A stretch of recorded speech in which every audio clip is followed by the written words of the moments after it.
عليكم ورحمة الله وبركاته. وبه نستعين، أما بعد،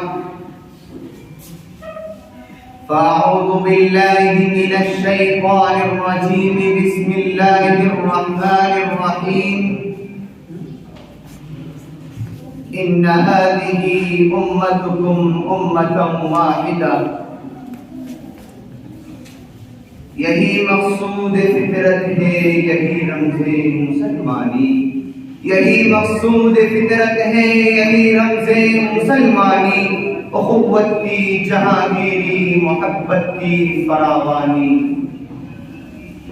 معقر اساتذہ کرام اور رفقائے بس، قرآن و احادیث اور کتب تواریخ کا مطالعہ بتاتا ہے کہ اسلام کی آمد سے قبل دنیا کے گوشے گوشے اور چپے چپے میں قتل و غارت گری کا بازار گرم تھا. اتحاد و اتفاق کا فقدان اور اختلاف و انتشار کا سیلان تھا. اخوت و محبت سے کوس و دور و نفرت و عداوت کا عروج تھا. امن و سلامتی و صلح و آشتی نیاب اور فتنہ و فساد کی بہتات تھی.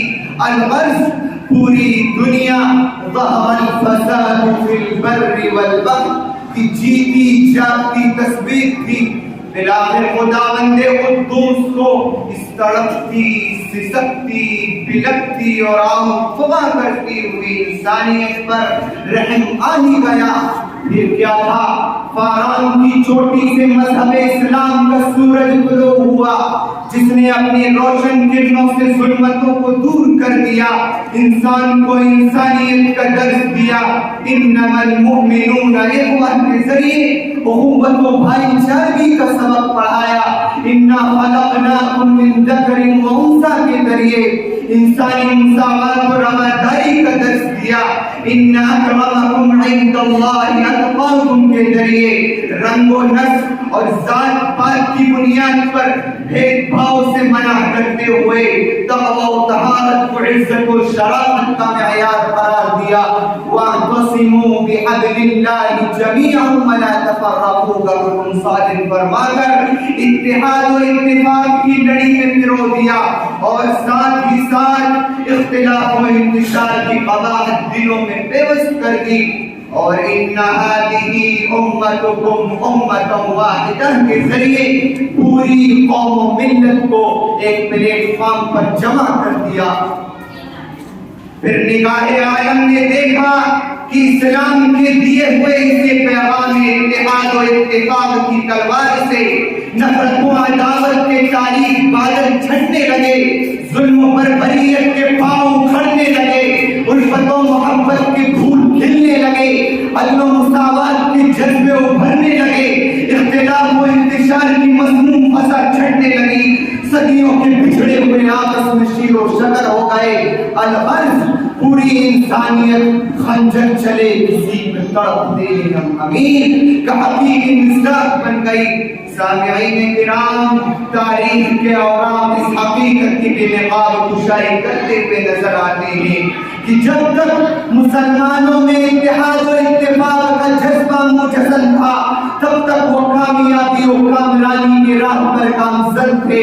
ان کے اقبال کا ستارہ ترقی کے بانے عروج پر چمکتا اور دمکتا رہا. وہ جس میدان میں بھی کود پڑے، فتح و کامیابی نے ان کی قدم بوسی کی. وہ جس طرف بھی بڑھے بڑھتے چلے گئے، چڑھے اور چڑھتے چلے گئے. ان کے گھوڑوں کی ٹانگوں سے دشت و جبل اور یہ دریا و سمندر بھی نہ بچ سکے. بلاخر اقبال کو کہنا پڑا، دشت تو دشت ہے، دریا بھی نہ چھوڑے ہم نے. دشت تو دشت ہے، دریا بھی نہ چھوڑے ہم نے. بحر ظلمات میں دوڑا دیے گھوڑے ہم نے. پھر کیا تھا؟ اسی اتحاد و اتفاق کا نتیجہ تھا کہ پوری دنیا میں پرچم اسلام لہرنے لگا. مذہب اسلام کا سکہ چہار داد عالم میں صدیوں چلتا رہا. شجرہ اسلام پھلتا پھولتا رہا. اس قول کی صداقت کی شہادت کے لیے تاریخ کے صفحات کی ورق گزاری کیجیے. خلیفۃ المسلمین عمر بن عبد العزیز کا وہ تاریخی جملہ پڑھیے. جو انہوں نے پانی سے لدے ہوئے بادل سے مخاطب ہو کر فقریہ کہا تھا کہ بادل جب زمین کے جس خطے پر بھی برسے گا اس کا عشر و خراج وصول ہو کر میرے بیت المال میں آئے گا. اسی طرح حضرت عقبہ بن نافع کا وہ تاریخی جملہ آج بھی تاریخ کے صفحات پر مرقوم ہے جب انہوں نے بحر اقیانوس میں اپنے گھوڑے کی اگلی ٹانگوں کو داخل کر کے زمین و آسمان کو گواہ بناتے ہوئے کہا تھا کہ پروردگار عالم تیرے اس بندے نے آج تیرا کلمہ دنیا کے آخری سرے تک پہنچا دیا. سامعین دی وقار یہ سب کیوں کر ممکن ہوا؟ صرف اس وجہ سے کہ مسلمان اتحاد اور اتفاق کی دولت سے مالا مال تھے, کینہ و حسد اور بغض و عداوت سے کوس و دور تھے, اختلاف و انتشار کو اپنے پاس رکھنے نہ دیتے تھے. اگر کوئی آپ کی رنجش ہوئی تو اسے اپنے ہی تک محدود رکھتے. جی ہاں, معاہدے میں نمک کے برابر تھے لیکن متحد و متفق تھے. وہ تعداد میں اتنے تھے کہ انگلیوں پر گنے جا سکتے تھے, مگر دشمنوں کے سامنے دیوار آہنی سد سکندری بن کر حائل ہو جاتے تھے. تیر و تفن, تلوار و خنجر اور شمشیر و سنان کو بھی خاطر میں نہ لاتے تھے. سچ کہا ہے علامہ اقبال نے, ٹل نہ سکتے تھے اگر جنگ میں اڑ جاتے تھے, ٹل نہ سکتے تھے اگر جنگ میں اڑ جاتے تھے, پاؤں شیروں کے بھی میدان سے اڑ جاتے تھے. جو جسے سرکش ہوا کوئی تو بگڑ جاتے تھے, تلے بتا چیز ہم بم سے لڑ جاتے تھے. نقش توحید کا دل میں بٹھایا ہم نے, زیر خنجر بھی یہ پیغام سنایا ہم نے. لیکن وائے نادانی کی تو محتاج ساقی ہو گیا, وائے نادانی کی تو محتاج ساقی ہو گیا. میں بھی تو مینا بھی تو ساقی بھی تو محفل بھی تو.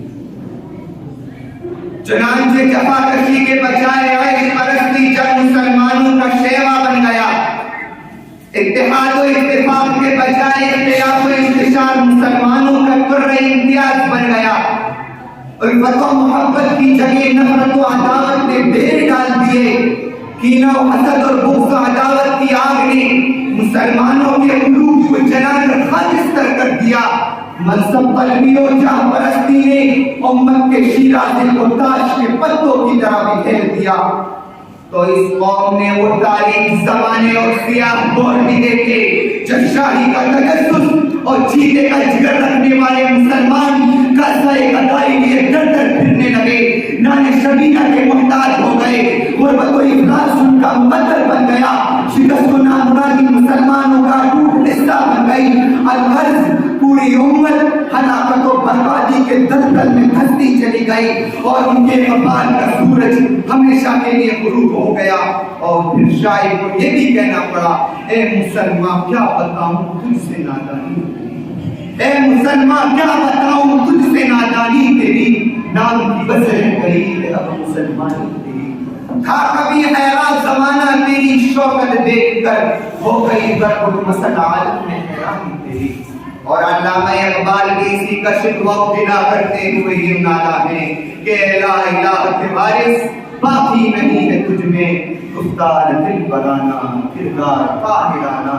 تیری نگاہ سے دل سینوں میں کانپتے تھے, کھویا گیا تیرا جذبے قلندرانہ. اس لیے مسلمانوں, خدا و رسول کے دیے ہوئے پیغام اتحاد و اتفاق کو اپنی زندگی کا نصب العین بناؤ. لہذا مسلمانوں سمجھ جاؤ, سمجھ جانے کا وقت آیا. مسلمانوں سمجھ جاؤ, سمجھ جانے کا وقت آیا. سوئے تم ہوش میں آنے کا وقت آیا. سنو بھی اے صلاح الدین ایوبی کے فرزندوں, اب اس غازی کے افسانے کو دہرانے کا وقت آیا. سنو یہ قبلہ اول سے کیا آواز آتی ہے, مسلمانوں میری حرمت بکھٹ جانے کا وقت آیا. جہاں سے 313 چلے تھے تم مسلمانوں, انہی ماضی کے راہوں پر پلٹ جانے کا وقت آیا. اور ساتھ ہی ساتھ دور حاضر میں دم توڑتی آدمیت اور چاپلہ انسانیت کو اتحاد و اتفاق کے سائے تلے لایا جائے, اور مثبت سوچ رکھنے والے برادران وطن ان سے صلح و مصالحت کی جائے، ورنہ پھر نفرتوں کے شہر میں جا کر وفا کا نام لکھ دینا، نفرتوں کے شہر میں جا کر وفا کا نام لکھ دینا، جہاں ظلم لکھا ہو وہاں انصاف لکھ دینا۔ اگر وہ صلح کے پھولوں کو پیروں سے کچل ڈالیں، اگر وہ صلح کے پھولوں کو پیروں سے کچل ڈالیں تو شاخ گل کی ہر پتی پہ قتل عام لکھ دینا۔ وما علینا